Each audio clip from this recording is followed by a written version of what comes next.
ना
मैंने कभी हस्बैंड बहुत दिखाई है, मेरे हस्बैंड डॉक्टर हैं, हमारी आइडेंटिटी हमारी अपनी है, हमारा अपना काम है, हमारी आइडेंटिटी। कहाँ पर हैं? दो सुल्तानों के मुसाफिर खाना सब्जेक्ट क्या है? जूलॉजी बताओ पढ़ूंगा। मुसाफिर खाना जूलॉजी में कौन थे?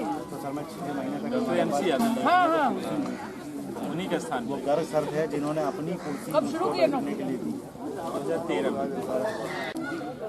और अनुराग घर में सब सही है? बच्चे बच्चे कितनी बड़ी है? 2 साल की हो गई है। ये हमारे साथ फैजाबाद में खुद लंबी नौकरी की है, उसी वक्त शादी।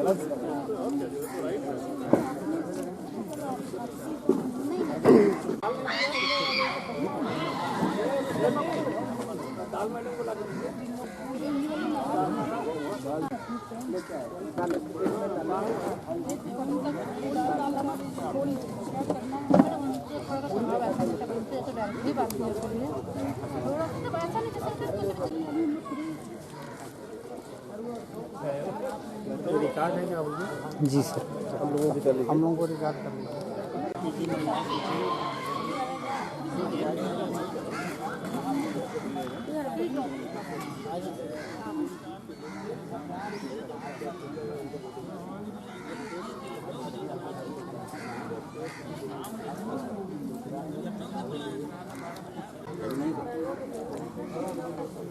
यूनिवर्सिटी में इतना पता है अक्सर क्या करेंगे,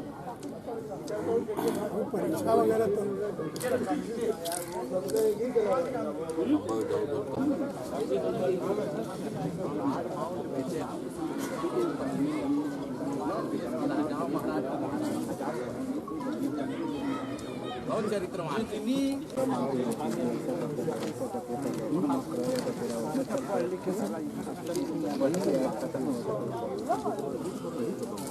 हाँ वही कह रहा हूँ, वही तो नहीं करता, फिर वही आएगा कि वही जाते हैं क्या।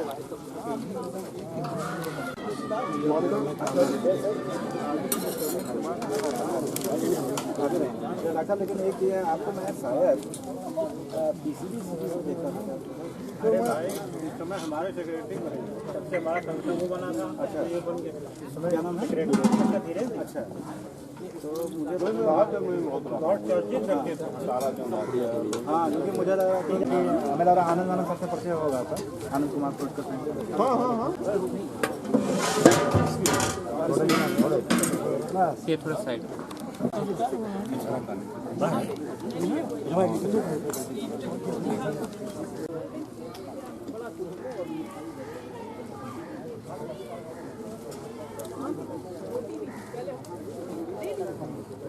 रोटी दे दी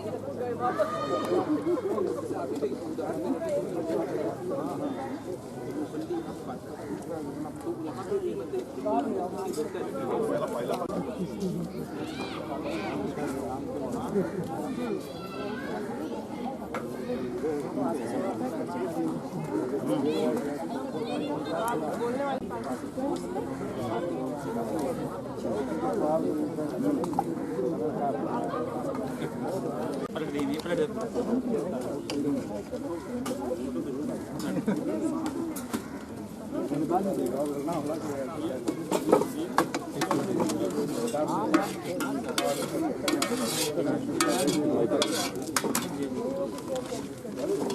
मिनट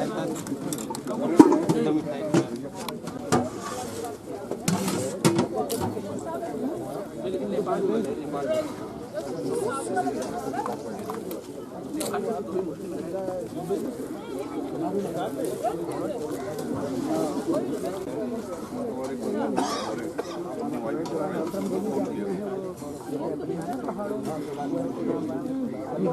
में बहुत है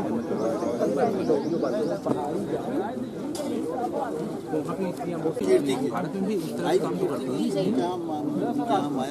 काम तो थोड़ा करती है। 27% उसको लगा दिए हैं, मैंने हटाया नहीं। हमारा देखा हुआ था उदासीन वगैरह रहते हैं सब। अभी टिकट नहीं था वो मेरा बचपन पूरा वहीं निकला और आज भी उन लोगों से पूछ लीजिए बता देंगे। बस ना उसी घर में उस डूबे दिखे 2010 में परचेज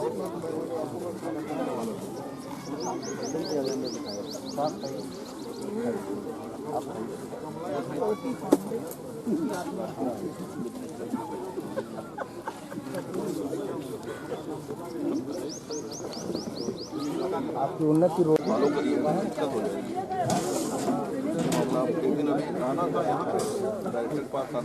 सर ओके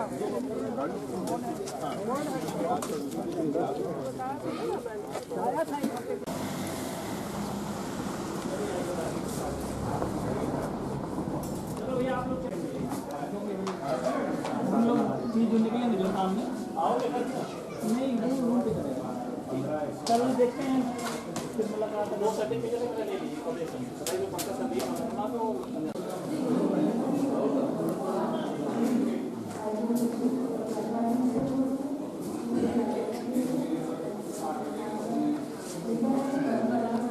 तो सब बेकार हो जाता है। तो हम रियल में क्या किए हैं वुमेन्स के लिए, वुमेन्स के हेल्थ के लिए, वही हमारा टॉपिक है।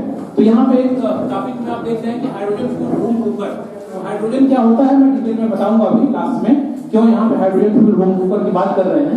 प्रोडक्शन ऑफ इन्वायरमेंट, आप वातावरण को कैसे प्रोटेक्ट कर पाएंगे हाइड्रोजन फ्यूल होम कुकर से, और वुमेन हेल्थ को कैसे प्रोटेक्ट कर पाएंगे। ये हाइड्रोजन फ्यूल होम कुकर जो आप यूज करेंगे, ये वुमेन हेल्थ को कैसे आप प्रोटेक्ट करेंगे, ये हम बताने की कोशिश करेंगे। तो दूसरे हमारे स्लाइड्स में हमको इसका बहुत जरूरत नहीं है, हमको लगता है इतना हाल सफिशिएंट है, मेरे आवाज को आप सुन रहे होंगे। दूसरे स्लाइड्स में ये बताने की कोशिश किए हैं अभी भी भारत में 50% महिलाएं, माने 50% महिलाएं वो ट्रेडिशनल टाइप का फ्यूल यूज करती हैं कुकिंग के लिए। जैसे आप देखें तो ये स्त्रियां दिन भर निकलती हैं और जंगल में लकड़ियां बटोरती हैं, और इन स्त्रियों इस तरह के स्त्रियों की संख्या बहुत है, वहाँ लकड़ी, आम का लकड़ी वगैरह या जंगल में पेड़ों की लकड़ियां बटोरती हैं और शाम को और सुबह कुकिंग करने के लिए उसका यूज करती हैं, माने ट्रेडिशनल लकड़ी को एज ए फ्यूल यूज करती हैं। अगर दूसरे संदर्भ में देखें तो काउ डंग, मतलब जिसको गोबर बोलते हैं, भैंस और गाय का गोबर यूज करती हैं, तो उनका सुंदर हाथ जितना बैक्टीरिया रहित हाथ होना चाहिए वो बैक्टीरिया से पूरी तरह से सम्मिलित हो जाता है। यहाँ देखें तो उनका हाथ किस तरह से खराब है, तो आप सोच रहे होंगे स्त्रियों का हाथ बहुत सुंदर है, बहुत कोमल होना चाहिए, लेकिन चूंकि गोबर को मिक्स करेंगी, बनाएंगी काउ डंग यूज करने के लिए, तो उनका हाथ पूरी तरह से खराब हो जाता है। आप उन स्त्रियों को जाकर देखने की कोशिश करें तो उनका हाथ पूरी तरह से बैक्टीरिया से भरा होता है।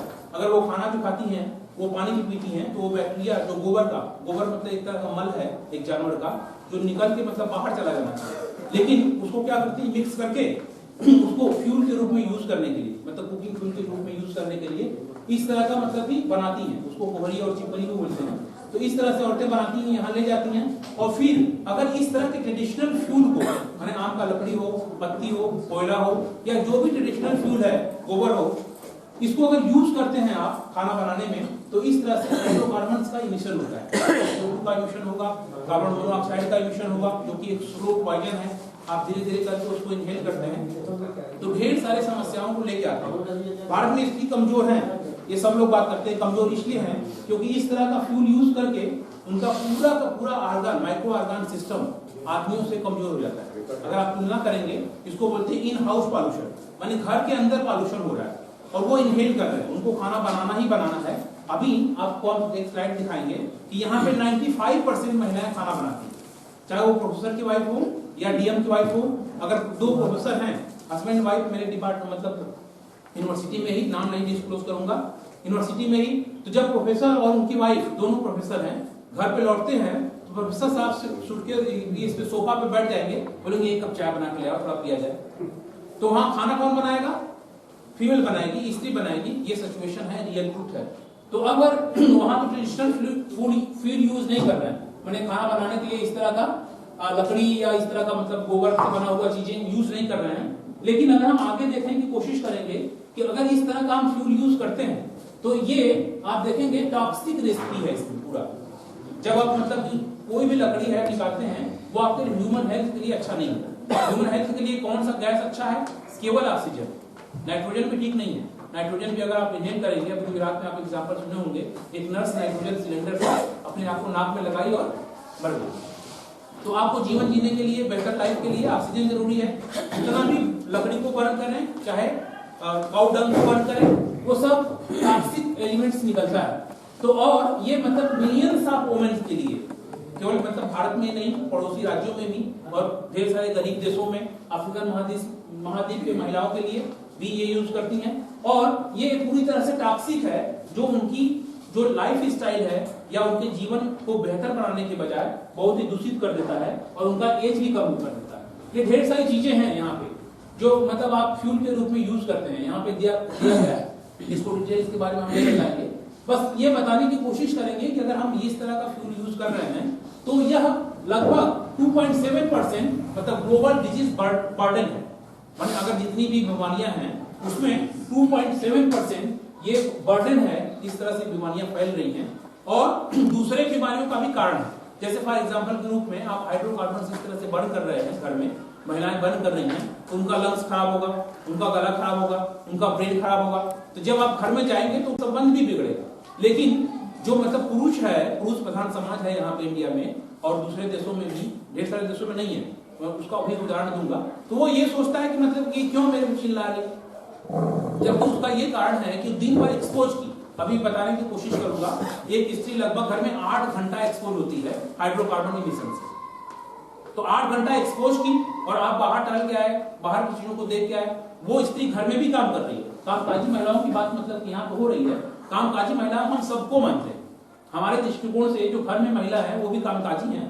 अभी बात भी हो रही थी, पहले स्पीकर भी बोल रहे थे, बच्चों को संभालती हैं, खाना बनाती हैं, सारी चीजों को करती हैं, कपड़ा साफ करने में हेल्प करती हैं, तो वो इक्वली काम कर रही है। और आप मतलब उस पैसों को लाने में के लिए काम कर रहे हैं। अगर मान लीजिए खाना बनाने वाला को नहीं हो तो आप कुकिंग के लिए कुछ रखेंगे, किसी को सफाई के लिए रखेंगे, कपड़ा साफ करने के लिए रखेंगे, कहीं देंगे आप कपड़े को ड्राई क्लीनिंग में, तो आप पैसा वहां दे रहे हैं ना। तो महिला भी जो घर में है, मतलब कोई जॉब नहीं कर रही है, मैंने जॉब सो कॉल्ड जॉब, जिसको बाहर जाके काम नहीं कर रही है, घर में भी है, तो वो इक्वली काम करती है। ऐसा नहीं कि वो काम नहीं कर रही है। उनके बीच क्या समस्या है, इस पे भी हमको गहराई से सोचने की जरूरत है। और उनके बीच जो समस्या है, उनके हेल्थ का इशू जो लेकर के है, ये आपका जो हाइड्रोकार्बन इमिशन हो रहा है घर में, इन हाउस पॉल्यूशन, ये बहुत डेंजरस है। पॉल्यूशन में कार्बन मोनोऑक्साइड आप जानते हैं, स्लो पॉइजन, ये मतलब ऐसा गैस है कि आपको लगेगा ही नहीं कि हम कुछ ले रहे हैं, आपको श्वसन में कोई प्रॉब्लम भी नहीं होगा और धीरे से आप स्वर्ग से जा जाएंगे, माने मर जाएंगे।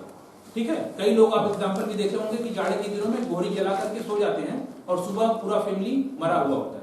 इसीलिए क्योंकि जाड़े के दिनों में बाहर ठंडे हो जाते हैं, तो जो कार्बन मोनोऑक्साइड गैस है बाहर नहीं निकलता और अंदर पूरा फैला रहता है। आप इनहेल करते हैं, वो आपको कोई प्रॉब्लम क्रिएट नहीं करता है, स्लो पॉइजन है, और वो इनहेल करने से आपकी जो इम्यूनिटी पावर है खत्म हो जाती है और कार्बन डाइऑक्साइड बॉडी में बढ़ जाता है और मर जाता है।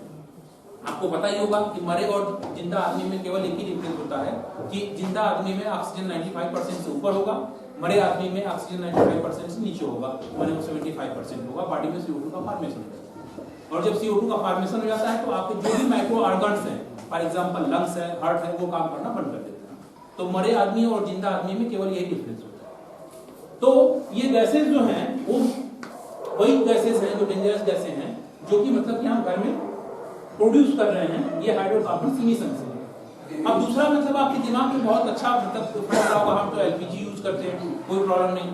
तो एलपीजी के संग कई तरह का इशू है।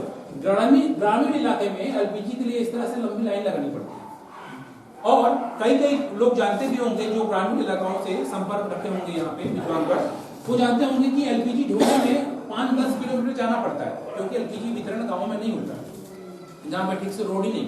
तो ये समस्या के साथ साथ तो एलपीजी भी आप बर्न करते हैं तो वहां पे भी कार्बन होता है, वो भी हाइड्रोकार्बन ही है। हम दूसरे स्लाइड्स में बताने की कोशिश करेंगे। एलपीजी में बेसिकली प्रोपेन होता है, ब्यूटेन होता है, पेंटेन होता है।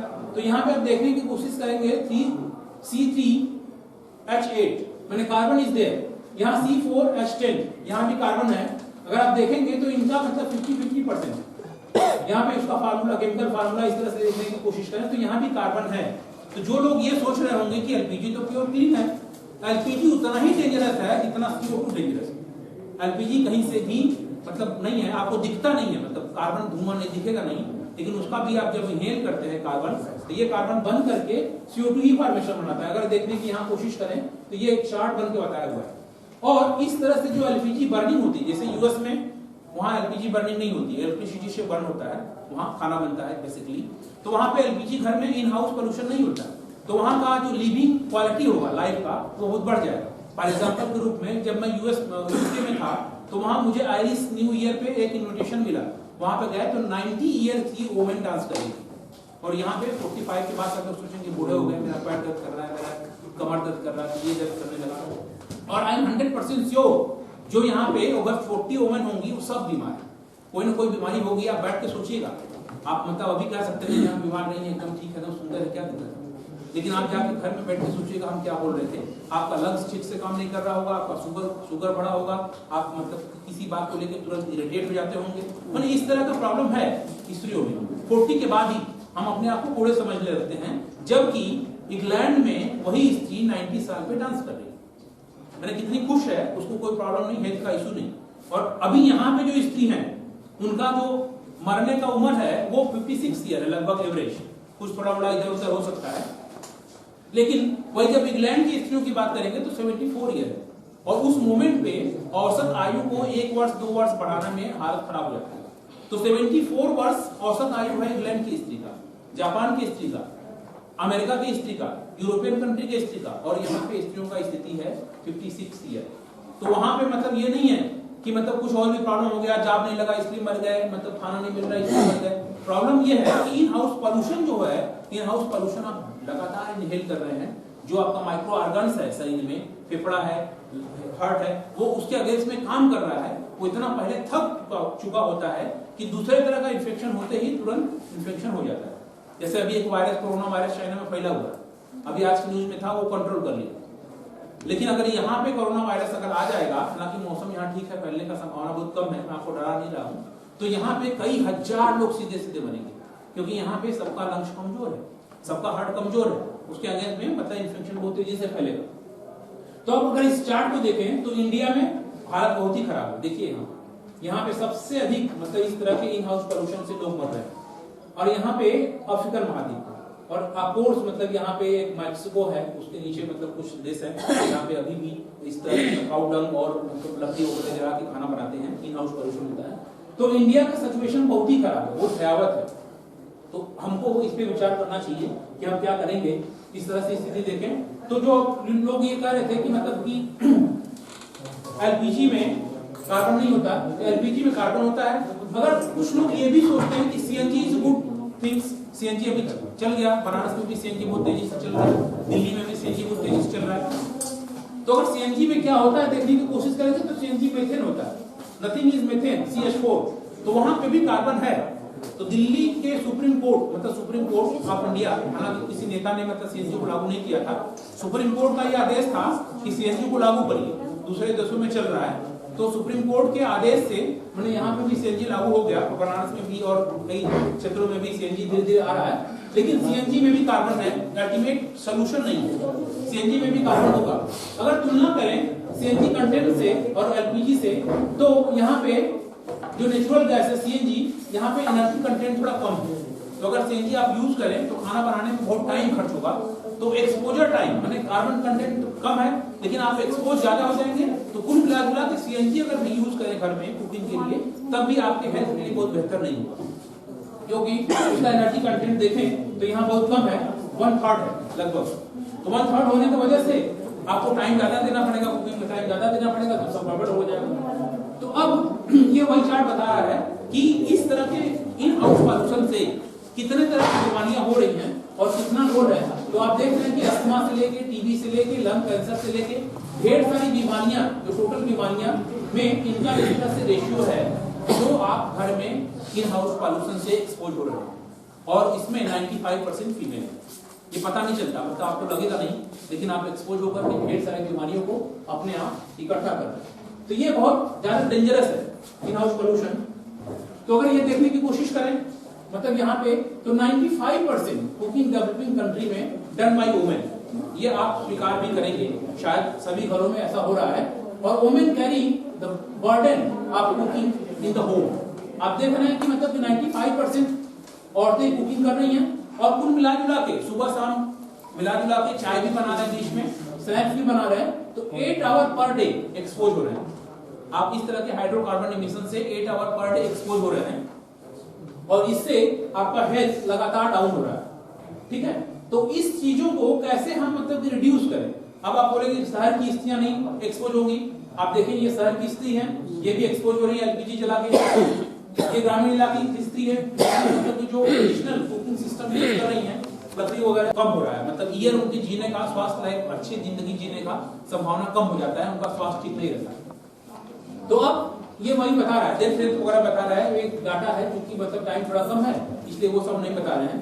श्रीलंका में भी आप देखें कि मतलब 4300 एनुअल डेथ होता है श्रीलंका जैसे छोटे टापू जैसा देश में 4300 लोग मर जाते हैं लगभग इसी इन हाउस गैस पॉल्यूशन से। तो ये बहुत डेंजरस है हमारे लिए, पड़ोसियों के लिए। और ये रिपोर्ट भी है, यहाँ पे आप देखें जो हम बताने की कोशिश कर रहे थे कि अभी भी 49% मतलब जो पीपल यूज कर रहे हैं फार फूड, 8.9% पाउडर। तो आप देखेंगे एलपीजी बहुत कम है, 28.6%। अभी आपको लग रहा है कि सब लोग मतलब एलपीजी यूज कर रहे हैं, ऐसा इंडिया में नहीं है। एलपीजी सब जगह नहीं मिल रहा है क्योंकि एलपीजी बाहर से खरीदा जा रहा है और उसका दाम भी बहुत सस्ता नहीं है। तो गरीब लोगों को अगर सिलेंडर आप दे भी तो भरवा नहीं पाएंगे, कुछ 6 किलोमीटर जाना पड़ेगा लेने के लिए, जाहिर है। तो वो बहुत डेंजरस है। तो अभी यहाँ पे ये कह रहा है, यहाँ पे कहीं हम लिखे हैं कि 15 वर्ष बाद परंपरागत ईंधन पे लोग निर्भर हैं और ये हमारा क्या कर रहा है कि आयु को कम कर रहा है। इस न्यूज में ये बताने की कोशिश किया है कि अगर हम इस तरह से हाइड्रोकार्बन इमिशन हम इनहेल करेंगे तो हमारा आयु लगातार कम हो रहा है और सब लोग बेहतर जिंदगी जीना चाहता है। तो इसका मतलब ये है कि हमें इस तरह के हाइड्रोकार्बन इमिशन जो इन हाउस होता है वो आपको पता भी नहीं चलता, उसको कम करना पड़ेगा। तो यहाँ पे लिख रहा है कि मतलब बीमारियों का मतलब जड़ है, एक तरह से आप देखें कि जो बीमारी का जड़ है फीमेल के लिए स्पेशली वो इन हाउस पोल्यूशन है और ये पता नहीं चलता है। तो ये डेंजरस है। अब ये और भी मतलब चीजों को इफेक्ट करता है, जैसे एग्रीकल्चरल प्रोडक्शन को इफेक्ट करता है और पॉल्यूशन बढ़ने की वजह से हमारा प्रोडक्शन रेट कम हो रहा है। कृषि उत्पादन के क्षेत्र में भी गड़बड़ी कर रहा है, बाढ़ वगैरह अन समय बाढ़ आ रहा है। तो अब देखें ये पेपर्स हैं ढेर सारे, तो direct effect of the health conventional cooking, जो आप कन्वेंशनल कुकिंग करते हैं एलपीजी वगैरह का, तो यहाँ पे ये दे रहा है कि आपके हेल्थ को ये डायरेक्ट इफेक्ट करता है। तो LPG is also not safe, CNG is also not safe. जो आप मतलब हाइड्रोकार्बन्स यूज कर रहे हैं, लकड़ी कर रहे हैं, काउडंग कर रहे हैं, कोयला कर रहे हैं, ये सब अनसेफ है। तो अब हम सोल्यूशन कहाँ पे होगा, तो सोल्यूशन हमको यहाँ पे है, तो इसको हम बताने की कोशिश करेंगे, ठीक है ना। तो ये एक हाइड्रोजन है एलिमेंट, आप सब लोग जानते होंगे, शायद कुछ लोग ना जाने तो हमें माफ कर दीजिएगा, कि सबसे हल्का एलिमेंट है, ठीक है ना। हमको लगता है मतलब 6-7 में पीरियोडिक टेबल आता है, तो पीरियोडिक टेबल का पहला नंबर का एलिमेंट यही है, हाइड्रोजन, ठीक है ना। ये हाइड्रोजन है। अगर आप कंपेयर करें कोल से, माने पेट्रोलियम से, एलपीजी से, सीएनजी से हाइड्रोजन को देखें, तो ये नीला वाला हाइड्रोजन, यहाँ पे कार्बन है, यहाँ पे नीला वाला कार्बन बनाया है और ये मतलब कि H है जो रेड वाला है। तो आप देखें हाइड्रोजन में कोई कार्बन नहीं है, H2, there is no carbon. और जितने भी हाइड्रोकार्बन फ्यूल है, आप कोल को देखें तो कोल में तो लगभग पूरा कोयला ही रहता है, कुछ हाइड्रोजन बॉन्डिंग रहती है बाहर उसको स्टेबल करने के लिए। पेट्रोल में भी ढेर सारा कोयला ही रहता है, कुछ हाइड्रोजन रहता है। एलपीजी में भी कार्बन है और सीएनजी में भी कार्बन है, लेकिन हाइड्रोजन में कोई कार्बन नहीं है, कंप्लीटली कार्बन फ्री। आप किसी तरह का हाइड्रोकार्बन इमिशन स्त्री लोग नहीं ले पाएंगी, तो उनका लाइफ क्वालिटी बढ़ेगा, उनका हेल्थ अच्छा होगा। हाँ, फाइट वाइट नहीं करना है, आप ऐसा टेक्निक्स डेवलप करिए। अमेरिका, हाँ सुन लीजिए बात, अमेरिका ने, जापान ने, इंग्लैंड ने ऐसा टेक्निक्स डेवलप कर दिया कि सारे लोगों का, स्त्रियों का, पुरुषों का जीवन स्तर ऐसे ही उठ गया, है ना। तो हमको जीवन स्तर को उठाना है, मतलब साइंस एंड टेक्नोलॉजी का यूज करना है।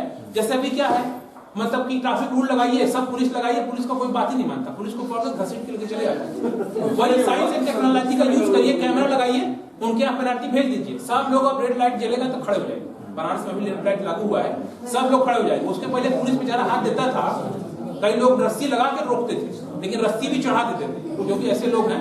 नहीं, अभी क्या हुआ, कैमरा लग गया, टेक्नोलॉजी का यूज हुआ, तुरंत मतलब उनके नंबर को गाड़ी नंबर नोट किया, तुरंत SMS भेज दिया, 1000 जमा कर दिया, क्रॉस कर दिया तुम रेड लाइट। अभी क्या हो गया, दूसरे दिन से मतलब कोई नहीं, खट से मतलब रेड लाइट में तुरंत रुक जाएगा। तो साइंस एंड टेक्नोलॉजी का यूज करके पूरे सोसाइटी को इस तरह से डेवलप करना है कि वहां स्त्री है, पुरुष है, इस तरह की चीजें खत्म हो जाए। तो अगर ये हाइड्रोजन फ्यूल होम कुकर लाएंगे, आपका स्वास्थ्य ऐसे बहुत बढ़िया हो जाएगा। तो आप बढ़िया से मतलब बातचीत करेंगे, पुरुषों से फाइट करेंगे, मतलब झगड़ा नहीं करना। तो उसको दूर करने के हाइड्रोजन फ्यूल कुकर बहुत इंपॉर्टेंट हो सकता है। इसमें क्या दिक्कत है, इसमें दिक्कत ये कि हाइड्रोजन जब बर्न करेगा तो इसकी फ्यूल इफिशियंसी बहुत ज्यादा है और ये इनविजिबल है, ये दिखाई नहीं देगा। तो जैसे मान लीजिए आपको दिखाई नहीं देगा तो आपको पता नहीं चलेगा कि वो जला है कि नहीं, तो हाथ लगेगा तो तुरंत बंद कर जाएगा। तो ये एक समस्या है, इस समस्या को थोड़ा दूर करने के लिए हम लोग इस पे कुछ काम किए। और इसका स्टोरेज प्रॉब्लम है, बैक फायरिंग प्रॉब्लम है। बैक फायरिंग का मतलब ये है कि बैलेंसिंग इफेक्ट इतना ज्यादा होता है कि हाइड्रोजन यहाँ रखेंगे तो जहां हाइड्रोजन रखा रहेगा वहां तुरंत आग चला जाएगा। आपको बताया ना 3 गुना ज्यादा है इसका फ्यूल एफिशिएंसी। तो पेट्रोल अगर गिरा है तो आपको पता है पेट्रोल यहाँ आगे लगाए तो वहां पहुंच जाएगा।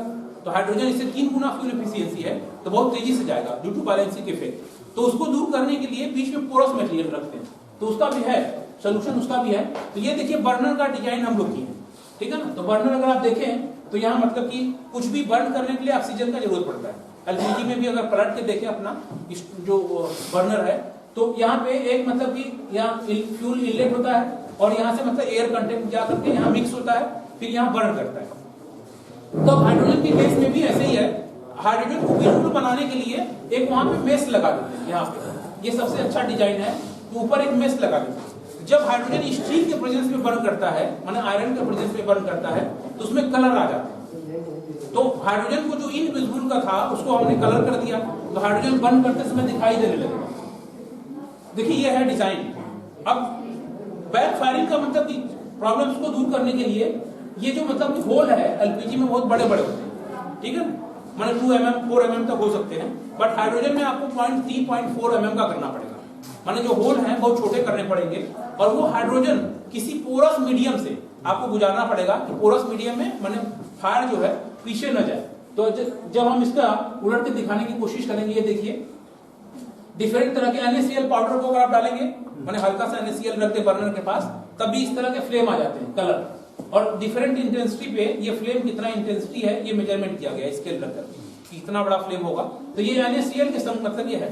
तो ये हाइड्रोजन टैंक है, यहाँ पे हाइड्रोजन टैंक है और हाइड्रोजन मेटल हाइड्राइड में हम लोग बंद करके रखते हैं, मतलब सारी स्टेट हाइड्रोजन है, ठीक है ना। मेटल हाइड्राइड एक टैंक है, ये दूसरा इशू है, टेक्निकल इशू है, ये नहीं बताएंगे। तो यहाँ पे हम लोग रखते हैं और फिर ये पाइप के माध्यम से यहाँ आएगा और यहाँ पे थोड़ा सा NaCl रख देते हैं, इसके वजह से फ्लेम हमारा विजिबल हो जाता है। अब अगर हम आगे देखें, मेश लगाने से भी हमारा फ्लेम जो है इस तरह से विजिबल हो जाएगा और हाई इंटेंसिटी पे अच्छा हमको फ्लेम दिखाई देता है, इसमें हम कुकिंग कर सकते हैं। अब देखिए ये निकिल मेश है, डिफरेंट कैटलिस्ट मेश यूज किया गया है, तो इसका टेम्परेचर भी मेजरमेंट किया गया, कितना टेम्परेचर जाएगा।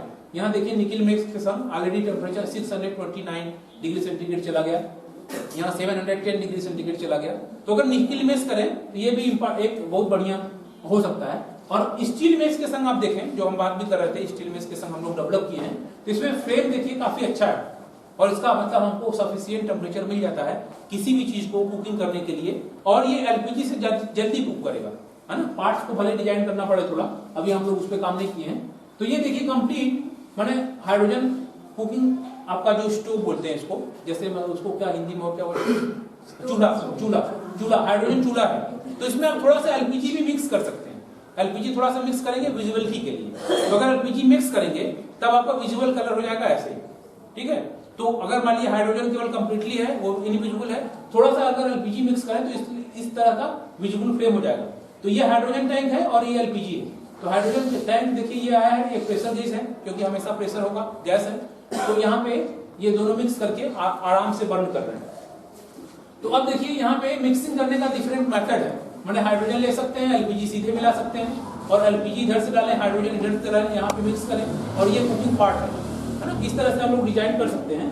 और ये देखिए ये मिक्स है इधर, जो हम बात कर रहे थे कि बैक फायरिंग करेगा क्या, तो ये एक कॉइल है कॉपर का और इसमें टाइटेनियम डाइऑक्साइड TiO2 एक पाउडर, पोरस पाउडर रखा गया है।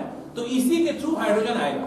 हाइड्रोजन बहुत छोटा होता है तो आराम से इसके थ्रू आ जाएगा, लेकिन जब मतलब कि फायर यहाँ पे होगा तो ये वापस नहीं जाएगा, माने हाइड्रोजन जहाँ पे स्टोर है वहां पे जाएगा नहीं। तो मतलब आपका ये थोड़ा हीट होगा, ये थोड़ा हीट होगा ना कॉइल, क्योंकि यहाँ पे मतलब थोड़ा बर्न हो सकता है हाइड्रोजन। तो उसको कूलिंग करने के लिए कॉपर एक बहुत अच्छा सिस्टम है, थर्मल कंडक्टर है, इसलिए कॉपर का कॉइल बनाते हैं कि एटमॉस्फेयर से उसको कूलिंग भी होता है। अगर हीटिंग होगा तो कूलिंग भी होता है आराम से। तो इसलिए कॉपर के कॉइल में इस तरह से आपको माइक्रोपोरस मटेरियल यहाँ पे लगा देते हैं। तो ये देखिए कंप्लीटली डिजाइन है। यहाँ पे दो तरह से हाइड्रोजन डाला, यहाँ पे दो तरह से हाइड्रोजन डाला और दोनों का पार्ट्स कुकिंग कर सकते हैं। ये अंदर का ये डिजाइन है। ये देखिए हाइड्रोजन डिफरेंट कंसंट्रेशन में एलपीजी मिक्स करके भी हम लोग एक्सपेरिमेंट किए हैं और ये कंप्लीटली है। तो टेम्परेचर की बात करें अगर, तो खाना बनाने के लिए टेम्परेचर इंपॉर्टेंट है, तो 860 और यहाँ पे भी एक पार्टिकुलर फ्लो रेट में, फ्लो रेट ज्यादा करने पर टेम्परेचर कम हो जाता है, ठीक है। यहाँ पार्टिकुलर फ्लो रेट में ऑलरेडी 850 तक पहुंच गया है।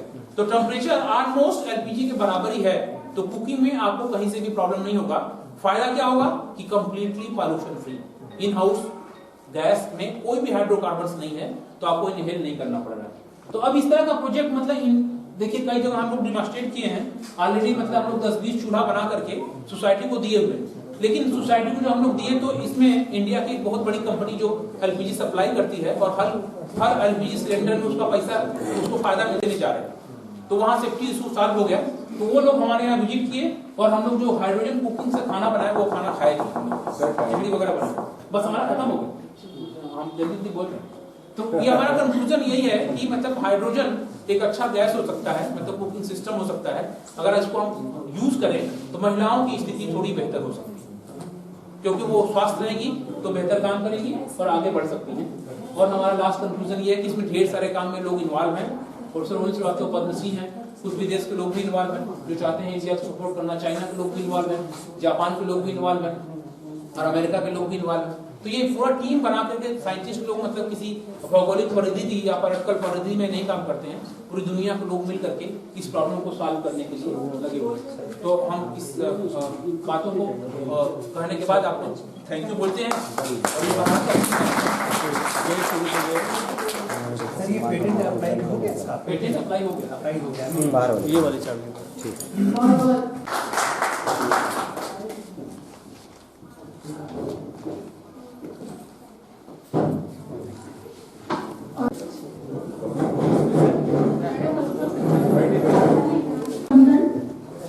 इस संगोष्ठी की संयोजिका डॉक्टर वर्षा रानी जी, जो मेरी अनुजा जैसी भी हैं, बहुत बड़ा नहीं सकती, इसलिए मैं आज यहाँ पर हूँ। हाँ, बहुत बहुत बहुत आपका आभार। मैं सबसे पहले तो आप सभी को यहाँ पर जितने भी अतिथि आए हुए हैं, विद्वानगण आए हुए हैं, शोधार्थी और छात्र छात्रा, मैं सबको अपना नमस्कार करती हूँ। इसके हमने रखा है कि भारत में कामकाजी महिलाओं की परिस्थिति, मुद्दे, चुनौतियां करने वाली पीछे हट रही हैं, तो ये कौन सा कारण हो सकता है? ठीक है, सर्वे तो हमने कई लोगों, बड़ी बड़ी जो नेशनल कंपनियां हैं वो सुरक्षा का जिम्मेदारी नहीं उठाना चाहते, इसलिए कि वो देर रात तक काम नहीं कर सकती हैं। कभी कभी वो अपने स्वार्थ को पूरा करने के लिए वो अपने पुरुष सहकर्मी पर दोष लगा देती हैं और खुद बच करके निकल जाना चाहती हैं। तो हमें तटस्थ होकर के बोलना है, किसी एक मुद्दे को लेकर नहीं चलना है कि किसी को हम दोष लगाएं कि इस वजह से महिलाओं के जीवन में समस्याएं आ रही हैं। समस्याएं अगर आ रही हैं तो कहीं न कहीं उत्तरदायी स्त्रियां भी हो सकती हैं। अब हम आप लोग को वहीं छोड़ देते हैं। मेरा जो विषय है वो हिंदी साहित्य पे है कि यहाँ पर महिलाओं की भूमिका क्या रही है।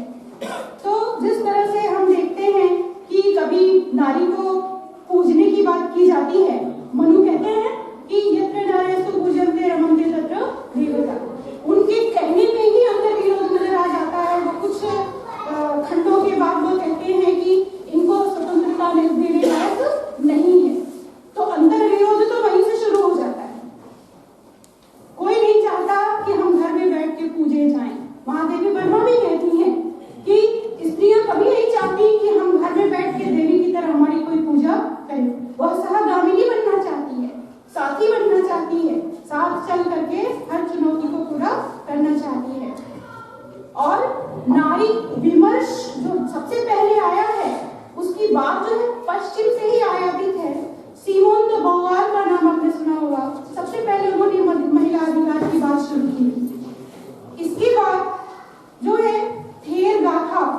आपका जो है बौद्ध भिक्षुणियों की जो मन स्थिति है या जो उनके ऊपर जो गुजर रही थी स्थिति, उनका उद्गार खेड़ी गाथा के रूप में आता है। हालांकि हमारा कहना ये है कि पुरुष की मानसिकता ऐसी रही है शुरू से ही कि वो उन्हें दबा करके रखना चाहते हैं। मैं बहुत साधारण शब्दों में बोल रही हूँ, क्लिष्ट शब्दों में नहीं बोल रही हूँ, वो दबा करके रखना चाहते हैं। इसलिए शायद उनके साहित्य को भी विलुप्त करने की कोशिश की गई, उनके द्वारा लिखित रचनाओं को भी इधर-उधर करने की कोशिश की गई थी। इसलिए सीमंतनी उपदेश एक मिलता है कृति जिसकी महिला का नाम आज तक नहीं पता चलता। तो हम तो इसी निष्कर्ष पे पहुंचेंगे कि ऐसी कौन सी परिस्थिति थी जिसकी वजह से उस महिला ने अपना नाम छुपा करके रखा था। यानी कोई डर होगा, कोई भय होगा जिसकी वजह से उसने अपने नाम को छुपा करके रखा। फिर ज्यादा दूर न जाते हुए हम महादेवी वर्मा की श्रृंखला की कड़ियों का नाम लूंगी कि उन्होंने अपनी इस रचना के माध्यम से जो महिलाएं हैं, जो अपने अधिकारों को जानते हुए भी चुप चुप बैठती हैं, उनको उन्होंने उद्गारने का प्रयास किया। साथ ही साथ हम आगे के समय में देखते हैं जब स्वतंत्रता हमें मिल गई तो स्वतंत्रता मिलने के बाद जो है महादेवी वर्मा और सुभद्रा कुमारी चौहान से लेकर के बहुत ढेर सारी महिलाएं एकजुट होकर के हिंदी साहित्य में आगमन करती हैं। उसमें मन्नू भंडारी है, कृष्णा सोबती है, मैत्रेयी पुष्पा है और भी अन्य लेखिकाएं भी हैं जिनका नाम अभी दिमाग से स्लिप कर रहा है। लेकिन इन लोगों ने एक समूह बनाया और जिस तरह से महिला को अपने घर में ही तमाम तरह की विकृतियों, चुनौतियों और समस्याओं का सामना करना पड़ रहा था और वो निकल करके बाहर आना नहीं चाहती थी, इन पर उन्होंने लिखना शुरू किया। लेकिन जो हमें नहीं लगता कि कोई ऐसा विषय है जिस पर इन्होंने नहीं लिखा, उसकी वजह से इनके ऊपर कुछ आक्षेप लगाए गए हैं। वो आक्षेप मैं आपके सामने रखना चाहूंगी। वो आक्षेप ये है कि राजेंद्र यादव हंस के जो सीमित यथार्थ है। सीमित यथार्थ मतलब अपने घर की चार दीवारी में रहती हैं, घर की ही बात करती हैं, उसके आगे कुछ नहीं सोच पाती। हम पूछते हैं आपसे कि ऐसा क्यों? इसके जिम्मेदार आप भी तो हो सकते हैं। यदि आप उन्हें चार दीवारी से बाहर निकलने ही नहीं देना चाहते तो वो बाहर की बातें कैसे सोचेगी? ये मेरा अपना कहना है। साथ ही जो आरोप है मैं वो सारा आपको पढ़ करके बताऊंगी कि इनके लेखन में केवल भावुकता है, केवल नीरसता है, केवल जड़ता है। ये बाहर की चीजों को समझ नहीं पाती और पुरुष वर्ग इनके लेखन को पसंद नहीं करता, क्योंकि जब भी ये लिखती हैं, आज भी लिखती हैं, तो वो अपनी प्रस्तुतिकरण के लिए या अपने लेखिका होने के लिए पुरुष की तरफ देखती हैं, मतलब सहयोग की आकांक्षी है। तो बुरा क्या है? अगर सहयोग की आकांक्षी है तो बुरा क्या है इसमें? क्यों? क्योंकि समाज में स्त्री और पुरुष दोनों की बराबर की भागीदारी है। तो कोई कर्ज पर लेकर के आती हूँ क्योंकि अब यहाँ पर मिल गई है चेतावनी। तो मेरा कहने का मतलब ये है कि केवल सीमित लेखन नहीं है। अगर ऐसा होता तो आप कृष्णा सोबती का नाम सुने होंगे। उन्होंने एक छोटी बालिका के साथ किस तरह से दुष्कर्म होता है उसको भी उन्होंने मुद्दा उठाया है। तो ये समाज की घटना है, किसी एक घर के चार दीवारी की घटना नहीं है।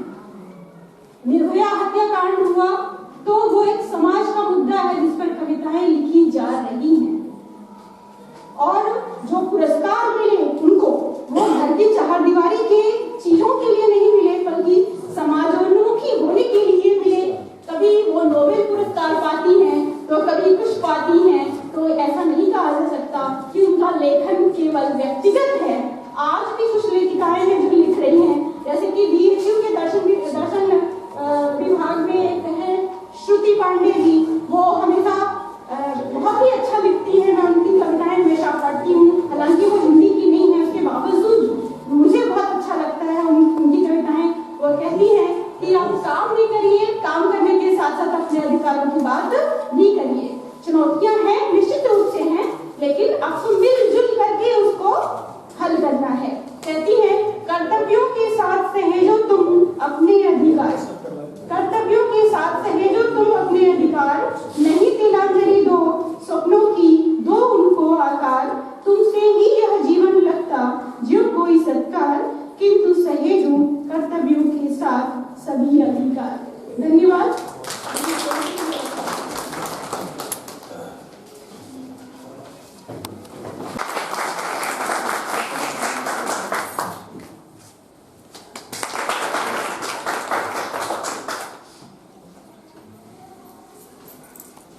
डिपार्टमेंट से आई हूँ।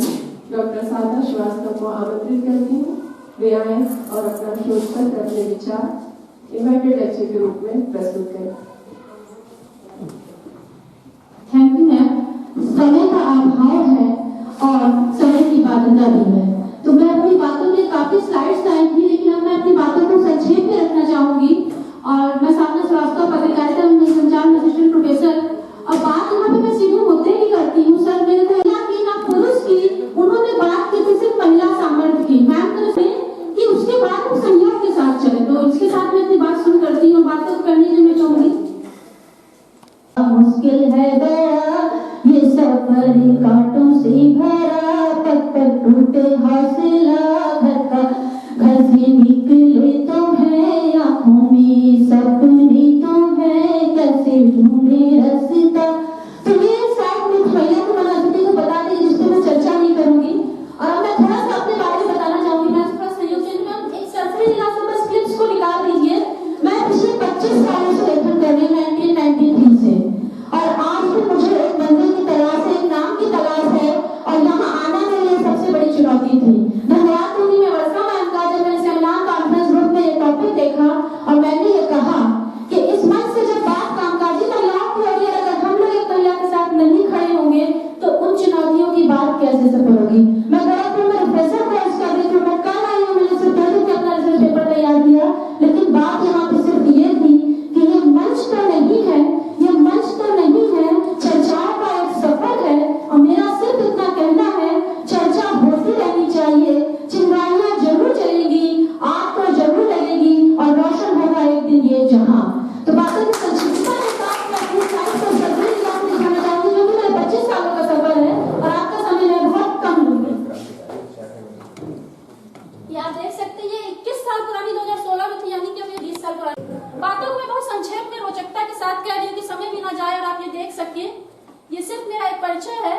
ये ऑनलाइन ब्लॉग्स, रेडियो से इतना काम करने के बाद भी कोई मुझे नहीं जानता, ये मेरी एक चुनौती है। लेखन और इसके बारे में ज्यादा बात नहीं करूँ क्योंकि मैडम सारा कह चुकी, मेरे जो सहयोगी हैं। मैं सिर्फ इस स्लाइड पर रोकना चाहूंगी और लेखन के संक्षेप में बात करना चाहूंगी कि पहले अगर आप इस चित्र को देखेंगे तो महिलाओं की समस्या तुरंत आपको नजर आ जाएगी। पहले बात होती थी विवाह की, आज बात होती है घरेलू हिंसा की। पहले साहित्य में दहेज कहा जाता था, आज तलाक की बात होती है। पहले विधवा विवाह की बात होती है, आज विधेयता संबंधों की बात होती है, एक्स्ट्रामैरिटल अफेयर की बात होती है लेखन में। पहले बाल विवाह, प्रेम विवाह की बात होती है, तो आज महिलाएं एक तरफा प्यार करती हैं। इसके बाद प्रेम विवाह की बात होती है, तो आज महिला की चुनौतियों पर बात होती है। और शिक्षा की समस्या पहले थी, तो आज मुद्दा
हुई है।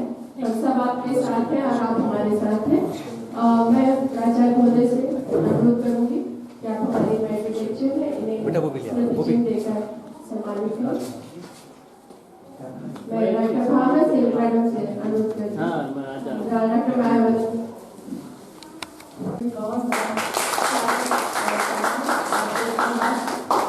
जोश के साथ यहाँ प्रस्तुत किया और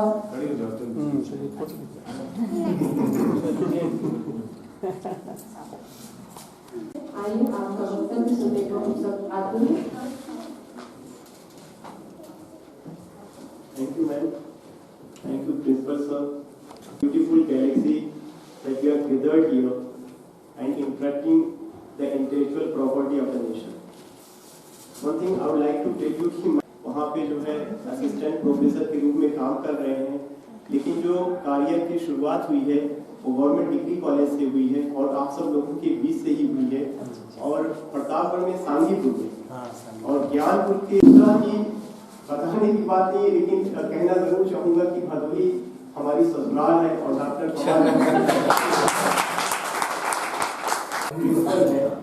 मैं उनका दामाद हूँ।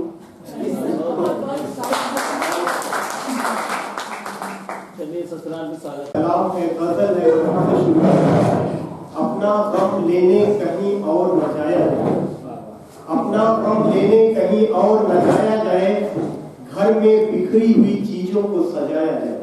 तो शायद घर हमारा बिखरा हुआ है, उसी को सजाने के लिए ये नेशनल सेमिनार हो रहा है और अगर उसको सजाने में इस नाचीज का जरा सा भी योगदान हो तो मैं उसके लिए बहुत शुक्रगुजार होगा। निदा फाजली कहते हैं अपना गम लेने कहीं और न जाया जाए, घर में बिखरी हुई चीजों को सजाया जाए, उन चिरागों को हवाओं का खौफ नहीं, उन चिरागों को हवाओं का खौफ नहीं, जिन चिरागों को हवाओं से बचाया जाए, बाग में जाने के आदाब हुआ करते हैं, यूं न किसी तितली को फूलों से बुलाया। तो वी आर जस्ट हम कहते हैं कि बाग में जाने के आदाब हुआ करते हैं, यूं न किसी तितली को फूलों से बुलाया जाए, मस्जिद है बहुत दूर चलो यूं कर ले की, मस्जिद है बहुत दूर चलो यूं कर ले की, किसी रोते हुए बच्चे को हंसाया जाए। अगर रोते हुए बच्चे को हंसाना इबादत है तो जेंडर जस्टिस पर, मानवता पर और साथ ही साथ करुणा और दया पर बात करना किसी इबादत से कम नहीं। तो अगर हम सब यहाँ बात कर रहे हैं तो यह बात ही नहीं बल्कि उस इबादत की का जो सिलसिला निदा फाजली ने अपनी कपलेट में किया हुआ है उसमें थोड़ा सा हम लोग अपने आप को जोड़ रहे हैं। और हमने ज्यादातर जो काम किया gender justice work place security को लेके किया, जिसमें थर्ड जेंडर पर मैंने काम किया। थर्ड जेंडर पे रिसेंटली अभी मेरी बुक जर्मनी से लैम्बर्ट पब्लिकेशन से आई। तो चूंकि यहाँ वुमेन की बात करना है और मैं उस परिप्रेक्ष्य में नहीं जाऊंगा, but before starting and delivering my lecture I would like to tell you 2 points. जब भी आप इसको जिस भी फ्रेम से देखेंगे उस फ्रेम में एक वर्ड जरूर आएगा, वो होगा जेंडर।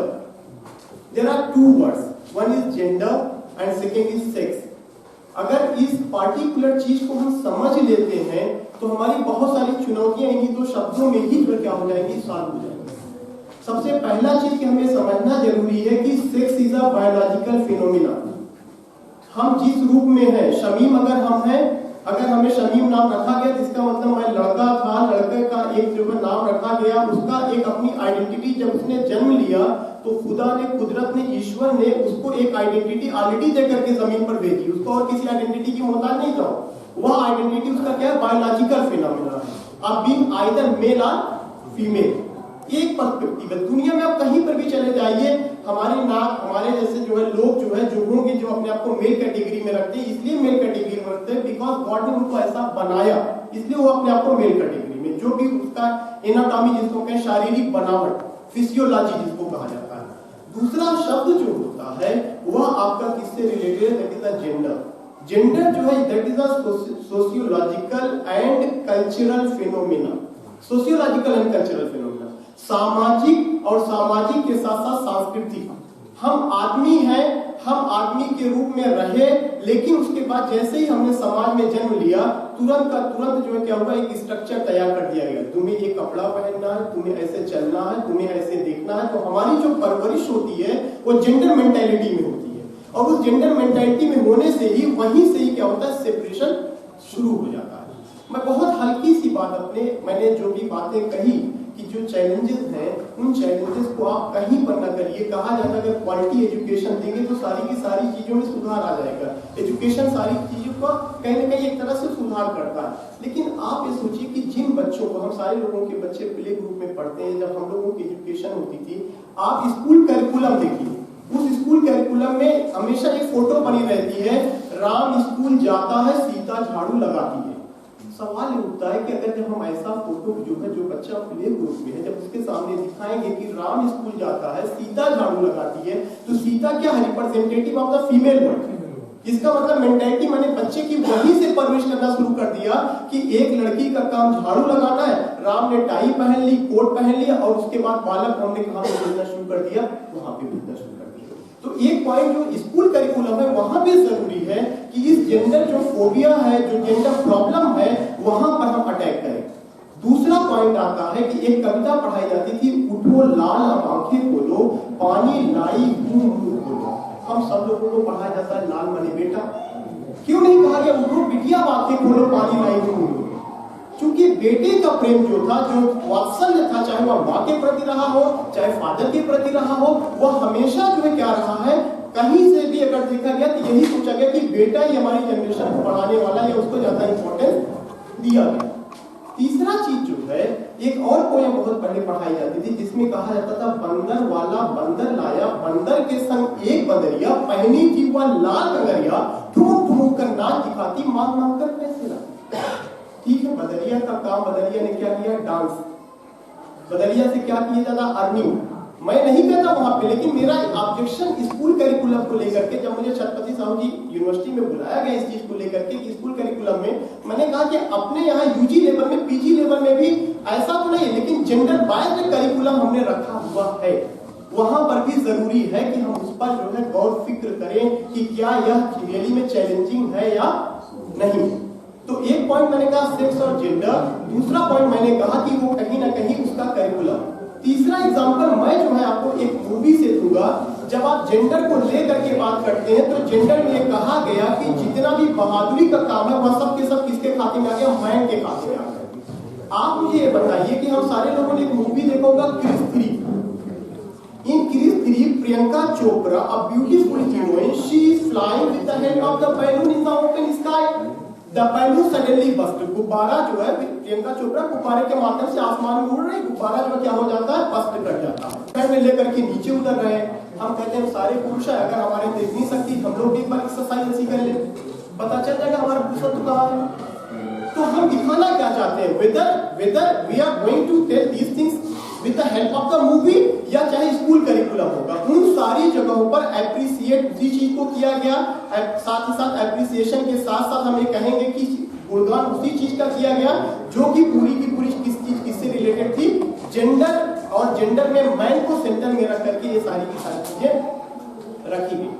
तीसरा सबसे इंपॉर्टेंट चीज, बस मैं एक चीज जरूर रखूंगा कि तीसरा इंपॉर्टेंट चीज कि जहां तक कॉलेज की बात है, कॉलेज में अगर हम ये बात करते हैं कि फीमेल टीचर मेल टीचर, तो यकीनन मानिए कि जो फीमेल टीचर है उनका कंट्रीब्यूशन, जैसे सर ने कहा सांस्कृतिक प्रोग्राम होते हैं, नवली सांस्कृतिक प्रोग्राम में प्रोफेसर चंद्रकला पांड्या बहुत बड़ी जो है स्कॉलर है, उन्होंने कहा कि अगर आप कहीं, खासकर मैं जो हमारी बहनें हैं जो टीचर, मैं उनसे एड्रेस करके कहूंगा, अगर आप कहीं इंटरव्यू देने जाइए, अगर आपसे पूछा जाता है कि फला टीचर का जो 30% पेपर है, आपका 25% पेपर ऐसा क्यों हुआ, तो आप जवाब दे सकते हैं मेरा 25 रहा, लेकिन उसके बीच में मैंने 2 बच्चों की जो परवरिश भी की, मैंने उधर 2 बच्चों की परवरिश भी की, मैंने उनको देखा, तो वो भी वर्क है। तो एक वर्क है पेड वर्क, दूसरा है क्या है, अनपेड। काम दोनों है, लेकिन जिससे मुद्रा आ रही है उसको काउंट किया जाएगा। वही औरत घर में काम कर रही है, उससे मुद्रा नहीं आ रही है, काउंट उसको नहीं हो रहा। लास्ट में मैं 2-3 लाइनें बस यही कहने जाऊंगा कि बशीर बद्र, वसीम बरेलवी की एक लाइन है कि थके हारे परिंदे जब बसेरों के लिए लौटे, थके हारे परिंदे जब बसेरों के लिए लौटे, सलीके से हुनरमंद शाखों का लचक जाना जरूरी है। चाहे मैं हूँ, चाहे वाइफ है, अगर हम सब काम करके आ रहे हैं तो आपस में एक शफकत कायम करना होगा, मोहब्बत कायम करना होगा, रेस्पेक्ट को कहीं ना कहीं जो है हमें लाना होगा। इन्हीं चीजों के साथ मैं अपनी बात को खत्म करता हूँ। थैंक्स।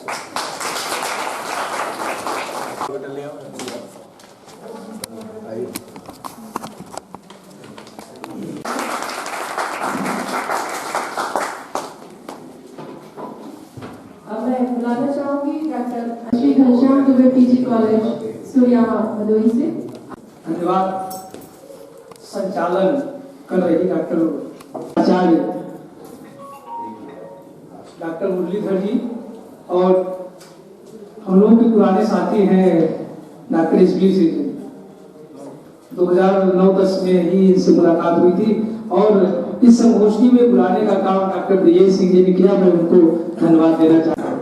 आज नहीं, प्राचीन काल से ही महिलाओं की गृहस्थी चुनौतियां समाधान चला। आज से हम लोग नहीं देख रहे हैं, मैंने प्राचीन काल से ही देख रहे हैं कि महिलाओं की स्थितियां चुनौती समाधान। निश्चित रूप से उनकी चुनौतियां कहीं न कहीं रही हैं। मैं मुख्य रूप से अपने घर से लेता हूँ। पारिवारिक समस्याएं हमारी ही महिलाओं से कुछ लेकिन जब बच्चा वही किशोरावस्था में पहुंच जाता है तो अपना वो काम करने लगता है। तो विकास की प्रक्रिया में निस्संदेह महिलाओं के योगदान को नजरअंदाज नहीं किया सकता है। विश्व में आज बढ़ते विकास की प्रक्रिया को सतत विकास के नाम से जाना जाता है। भारत में महिलाओं की स्थिति से संबंधित समितियां, बहुत सारी समितियां बनाई गई। 1975 में अंतर्राष्ट्रीय महिला दिवस, लेकिन आज 1975 से लेके 2020 चल रहा है। हम आप सभी विद्वान बैठे हैं, हमेशा महिलाओं की चर्चाएं और चर्चा होती है कि हमारी महिलाएं सुरक्षित नहीं है, इनको हम 6 बजे शाम के बाद जो है वो घर से बाहर नहीं निकलने देंगे। क्यों नहीं सुरक्षित है? हमारे आप जैसे लोग कुछ न कुछ बाजारों में, घरों में, विद्यालयों में, कहीं भी आप समझ लीजिए कुछ न कुछ काम करते रहते हैं। हमारे तमाम आचार्य इलाहाबाद यूनिवर्सिटी के प्रोफेसर साहब आए थे, चले गए, तमाम विद्वानों ने चर्चा किया कि निर्भया कांड सबसे ज्वलंत मुद्दा है कि निर्भया कांड क्यों हुआ। निर्भया ही नहीं, बहुत सारे कांड हमारे देश में, हमारे प्रदेश में, हमारे जिले में हो रहे हैं, लेकिन हमको पता नहीं चलता है क्योंकि निर्भया कांड जो है वो चर्चा का विषय बना हुआ है। उनकी फांसी की सजा जो 3 तारीख को होना है, लेकिन बार बार उसमें जो है क्लेम दाखिल हो रहा है कि इनको ये छोड़ दिया जाए, ये अभी जो है इनकी उम्र नहीं पूरा हुई, नाबालिग है। अरे आप नाबालिग हैं तो क्यों ऐसा काम करते हैं? आपके दिमाग में मनस्थितियां कहां से आई यह सोचने के लिए कि हम जो है वो महिलाओं के साथ इस तरह का काम करें। और हम यहाँ पे कि जो घरेलू महिलाएं हैं वो कामकाजी नहीं मानते हैं कि आप घर में भोजन बनाती हैं, बच्चे की सेवा करती हैं, उसको नहीं मानते हैं। हम उस महिला को कामकाजी मानते हैं कि जो कहीं साव करके, कहीं नौकरी करके हमको पैसा देने का काम करती है। मैं एक उदाहरण बताऊंगा अपने ही जनपद, क्योंकि मैं इलाहाबाद जनपद का निवासी हूँ। एक शिक्षक है, मैं उनकी बात बताऊंगा, नाम नहीं बताऊंगा क्योंकि नाम किसी का देना अच्छी बात नहीं है। अब डॉक्टर प्रतिभा पाटिल जी, ऐसे बहुत सारे हैं कि देश में अपना नाम करने का काम किया। तो भूमिका को महत्वपूर्ण सामने आने वाले विद्वानों को विचार है कि एक व्यक्ति समाज में जो भूमिका निभाता है उससे उसका दृष्टिकोण प्रभावित होता है। एक महिला अगर अच्छा काम कर रही है तो उससे 100 लोग भी अच्छा काम करेंगे। अभी हम मिर्जापुर जनपद के जो है ये कामकाजी महिलाओं पे, मैं कसरवा गांव पे 300 परिवारों का स्वयं मैंने अध्ययन किया कि उनके यहाँ में जा के स्वयं मिलता था तो वो निश्चित रूप से अपनी समस्या बताती थी कि सर हमारी ये समस्या है, घर में तमाम प्रकार की समस्याएं हैं। तो समस्या तो आज से नहीं, हम प्राचीन काल से सुनते आ रहे हैं और कब तक सुनेंगे इसका भी कोई समाधान नहीं है। एक बल्कि पहले तो बहुत अल्प आयु में शादी हो जाती है तो उस समय तो दहेज नहीं था, लेकिन वर्तमान में सबसे ज्वलंत मुद्दा है कि दहेज। भाई दहेज हमको नहीं मिला, ये कौन सी बात आती है? भाई महिला तो मिली है ना, वो तो कामकाजी है ना, वो तो नहीं कुछ करेगी, कहीं रुपया पैसा नहीं कमाएगी तो घर में काम करेगी ना, घर के भोजन बनाएंगी, तमाम प्रकार के जो आपके कार्य उसको करेंगी। अभी मैं देखा कि एक तो सामने देखा कि प्राथमिक विद्यालय में मैडम है और दोनों पत्नी दोनों अध्यापक हैं और उनका छोटा सा जो चाइल्ड है, बच्चा है जो है, उसको जो है फलाना घर में देख जा रही है तो बच्चा कितना तेज चिल्ला रहा है। अब उसकी परवरिश हो पाएगी नहीं हो पाएगी ये कौन देख रहा है वहाँ कि हमारे बच्चे को सही रूप से दूध मिला कि नहीं मिला, या जो भी उसके पौष्टिक आहार है मिले कि नहीं मिले जो है। तो महिलाएं सदैव संघर्ष किया है, घर में नहीं अपने परिवार में हर जगह जाकर, इससे प्रवेश की बात आती है कि हम इस कॉलेज में लड़कियों का एडमिशन नहीं करेंगे, तमाम प्राचार्य भी लोग आए होंगे, लेकिन हमारे यहाँ जो है वो लड़कियों का प्रवेश नहीं होगा। अब बताइए कि कितने महिला कॉलेज हैं केवल लड़कियां वहां पढ़ेंगी। इसलिए कोई एजुकेशन जहाँ चल रहा है वहाँ प्राचार्य या जो भी हम लोग आचार्य हैं निश्चित रूप से वहाँ महिलाओं का एडमिशन हो, और यही नहीं हमको उनकी सुरक्षा भी देखना चाहिए। हम बड़े आंख से देख रहे हैं, लेकिन हम भी क्या करते हैं कि मुंह पीछे में लेते हैं कि हमसे क्या मतलब है। अगर हम सब आप ऐसे करने लगेंगे, चाहता हूँ कि मैं इलाहाबाद जनपद के शंकरगढ़ में कुछ महिलाओं की बात करना चाहता हूँ कि वो लकड़ी तो हमारे जितने विद्वान बैठे हैं सब जानते हैं कि लकड़ी क्या है। उसको लकड़ियां पेड़ से जो तोड़ती थी, जो छोटे छोटे पेड़ थे या किसी से वो खींच के जो है जो पकी लकड़ियां थी उसको तोड़ती थी और तोड़ के भोजन बनाने का काम। मैंने उससे पूछा कि क्यों आप लोग लकड़ियां इस तरह तोड़ती हैं? उन्होंने कहा कि सर जो है हम क्या करते हैं कि इससे भोजन बनाते हैं और अपने परिवार को चलाने का काम करते हैं। तो महिलाएं जो है निश्चित रूप से कामकाजी हैं, लेकिन कहीं कहीं एक समस्या हम लोग ऊपर भी कर देती है। कभी कभी जब वो बेहद नाराज हो जाती हैं तो हमारे ऊपर भी समस्या हमारे ऊपर जितने लोग यहाँ बैठे हैं वो अपने संघर्ष को हम लोगों के साथ निभाना शुरू कर देते हैं।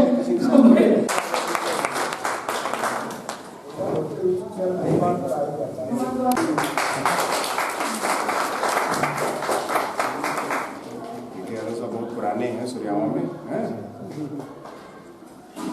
जागृति जयसवाल।